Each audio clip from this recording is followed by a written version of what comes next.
Good morning student. BA part first year philosophy government college Ajmer के विद्यार्थियों के लिए मैं उस पिछली चर्चा को आगे बढ़ा रहा हूँ। पिछली चर्चा हमने की थी उपयोगितावाद में जॉन स्टुअर्ट मिल, और जहाँ तक आप लोगों को याद होगा हमने बात ये की कि जॉन स्टुअर्ट मिल उपयोगितावाद के दूसरे बड़े समर्थक हैं और उनके उपयोगितावाद को भी सुखमूलक उपयोगितावाद कहा जा सकता है। बार बार आग्रह कर रहे हैं, सुखमूलक उपयोगितावाद से तात्पर्य है कि जो ये मानकर चले कि अधिकतम व्यक्तियों को अधिकतम सुख, ये सुख पर जब कर्मों के शुभत्व का निर्धारण किया जाए कि वो कौन सा कर्म शुभ है जिस कर्म से अधिकतम व्यक्तियों को अधिकतम सुख मिले, तो सुख मूलक उपयोगितावाद कहलाता है। और चूंकि ये व्यक्ति के सुख की बात नहीं करते, अधिकतम व्यक्तियों के अधिकतम सुख की बात करते हैं।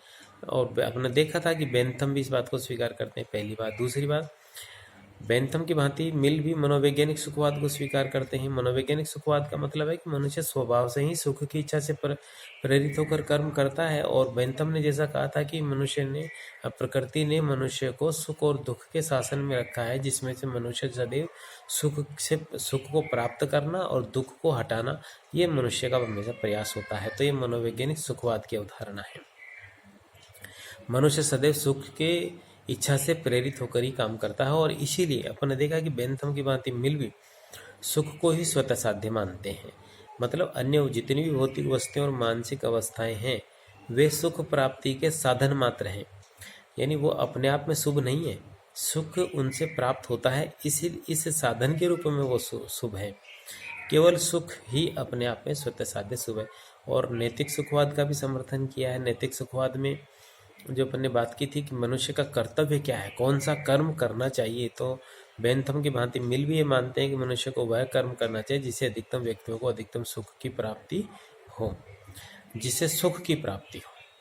ठीक है। एक प्रश्न बेंथम के सामने, मिल के सामने भी पूछा गया कि यदि सुख स्वतः साध्य शुभ है तो फिर मनुष्य सुख के अपेक्षा, कई बार हम देखते हैं कि धन, यश, सत्ता आदि की अपेक्षा क्यों करके चलता है। तो इसका जवाब मिल ये देते हैं कि प्रारंभ में ये सारी वस्तुएं सुख के साधन के रूप में ही स्वीकार्य थी, लेकिन कालांतर में इनसे प्राप्त होने वाले सुख के कारण ये बात भूलते हुए कि ये सुख के साधन मात्र है, इन्हीं को हम शुभ मानने लग जाते हैं और इसलिए इन्हीं की इच्छा करने लगते हैं। वस्तुतः सुख ही अपने आप में स्वतः साध्य शुभ है।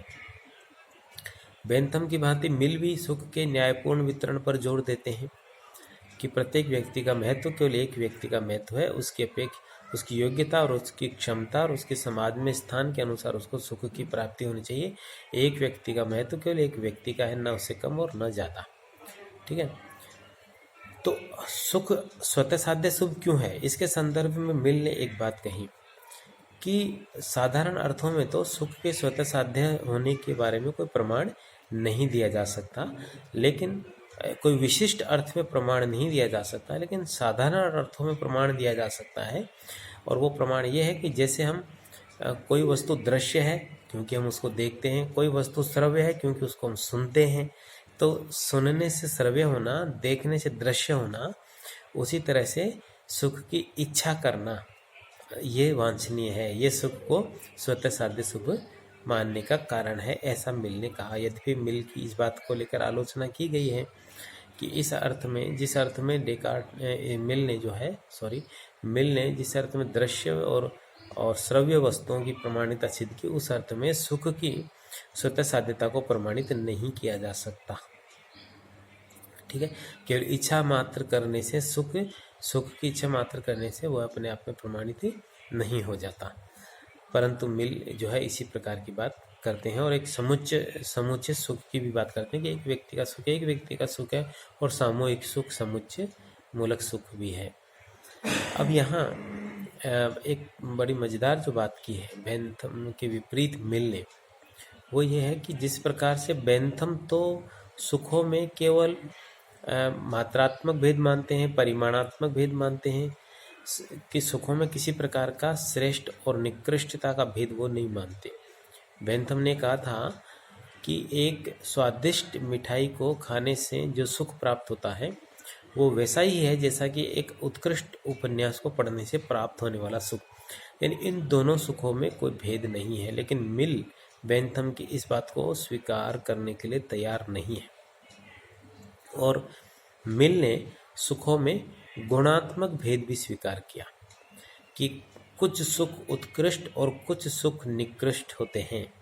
और अपनी इसी बात को मिल ने जो है स्थापित करने के लिए एक सबसे प्रमुख कथन दिया है। वो कथन इतिहास में प्रचलित है, दर्शन में वो एक मानक बन गया है। वो है कि मिल कहते हैं कि एक संतुष्ट सुअर होने की अपेक्षा एक असंतुष्ट मूर्ख होना उचित है, और एक असंतुष्ट मनुष्य होने की अपेक्षा एक संतुष्ट सुकरात होना अधिक अच्छा है।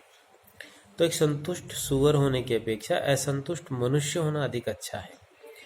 यानी एक सुअर जो है वो सबसे निकृष्टतम प्राणी में जीवों में गिना जाता है, जो गंदगी खाता है और वो संतुष्ट होता है।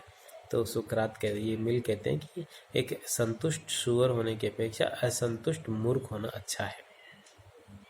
यानी इससे अच्छा तो है कि मनुष्य रह के असंतुष्ट मूर्ख के रूप में रहो, वो ज़्यादा ठीक है। ये गंदगी खाकर संतुष्ट होने से ज़्यादा अच्छा। यानी कुछ चीज़ें ऐसी हैं जो कुछ अन्य चीज़ों से उत्कृष्ट या निकृष्ट होती हैं।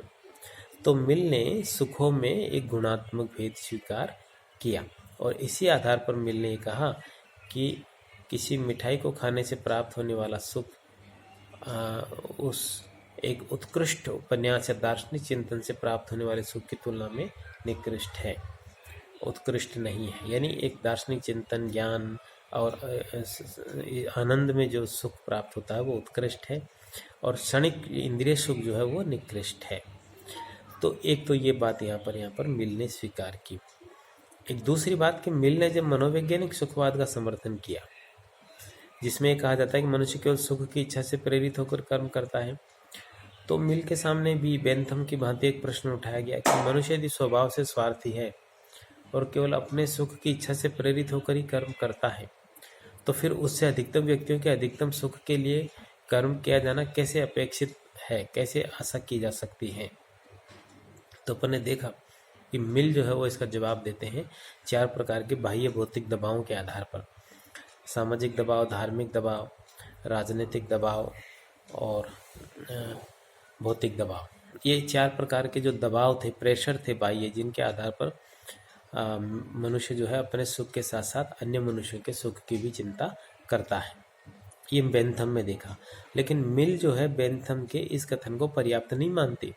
मिल कहते हैं कि बाह्य भौतिक दबावों के अतिरिक्त एक आंतरिक दबाव और है, जो मनुष्य को अपने सुख के अतिरिक्त अन्य व्यक्तियों के सुखों की चिंता करने के लिए प्रेरित करता है, और वो आंतरिक दबाव है परोपकार की भावना। मनुष्य में त्याग और परोपकार की भावना जन्म से ही पाई जाती है, और इसके कई सारे उदाहरण हम जीवन में देखते हैं। एक माता पिता का उदाहरण देखते हैं जो अपने बच्चों के लिए त्याग करते हैं, सैनिकों का उदाहरण देखते हैं, देशभक्त लोगों का उदाहरण देखते हैं। समाज में ऐसे बहुत सारे लोग होते हैं जो सहर्ष रूप से अपने सुखों का समाज हित में या अधिकतम मनुष्यों के अधिकतम हित में अपने सुखों का त्याग कर देते हैं। तो ये सहज परोपकार की भावना हर मनुष्यों में पाई जाती है। त्याग और बलिदान की भावना हर मनुष्यों में पाई जाती है, जिसके कारण मनुष्य अपने सुख के साथ साथ अधिकतम व्यक्तियों के अधिकतम सुख की भी चिंता करता है। तो ये बात मिल ने यहाँ पर कही। अब देखना यह है कि मिल का जो उपयोगितावाद का सिद्धांत है वो कहाँ तक उचित है, क्या इसकी आलोचना की जा सकती है। तो आलोचनाएं तो बहुत सारी हैं, जिसमें एक तो ये आलोचना जो उपयोगितावाद के विरुद्ध उठाई जाती है वही है, और वो आलोचना ये है कि अधिकतम व्यक्तियों के अधिकतम सुख, ये शब्द अपने आप में विरोधाभासी है। यदि व्यक्ति अधिकतम है और सुख कम है, एक बात तो ये, और एक सुख अधिक है व्यक्ति कम है, दूसरी बात ये, तो इनमें कौन सा महत्वपूर्ण हो जाता है, इसका कोई जवाब इसमें नहीं दिया जाता। और अधिकतम व्यक्तियों के अधिकतम सुख, ये शब्द ही अस्पष्ट है। दूसरा ये है कि सुख, ये जो मिल है वो भी ये स्वीकार करते हैं यदि मनुष्य स्वभाव से स्वार्थी है तो फिर उसको उसमें परोपकार और आत्म त्याग की भावना कहाँ से पाई जाती है, और यदि उसमें त्याग और परोपकार की भावना पाई जाती है तो फिर वो स्वभाव से स्वार्थी कैसे हुआ। ठीक है ना। ये भी एक आलोचना यहाँ पर कर सकते हैं। और एक आलोचना सुख के स्वतः साध्य के संदर्भ में थी कि जिस प्रकार से कोई प्रमाण नहीं दिए थे, और ये कहा था मिल ने कि जिस प्रकार से किसी वस्तु के दृश्य होने का प्रमाण यही है कि उसको हम देखते हैं, किसी के श्रव्य होने का प्रमाण यही है कि हम उसको सुनते हैं, उसी तरह से किसी सुख का स्वतः साध्य होने का अर्थ है कि हम उसकी वांछनीयता मानते हैं, उसको इसकी इच्छा करते हैं। लेकिन हमने कहा कि ये कोई तर्क नहीं हुआ कि हम जिसकी इच्छा करते हैं वो स्वतः साध्य सुख है, शुभ है। तो यद्यपि नीति शास्त्र में जो व्यक्ति केंद्रित सिद्धांत थे उनकी तुलना में तो उपयोगितावाद का सिद्धांत जो है वो उचित है, लेकिन जैसा अपन ने देखा, आप पुस्तक पढ़ेंगे तो पाएंगे और नोट्स वगैरह देखेंगे तो कि भाई इस सिद्धांत में भी बहुत सारी कमियां पाई जाती हैं।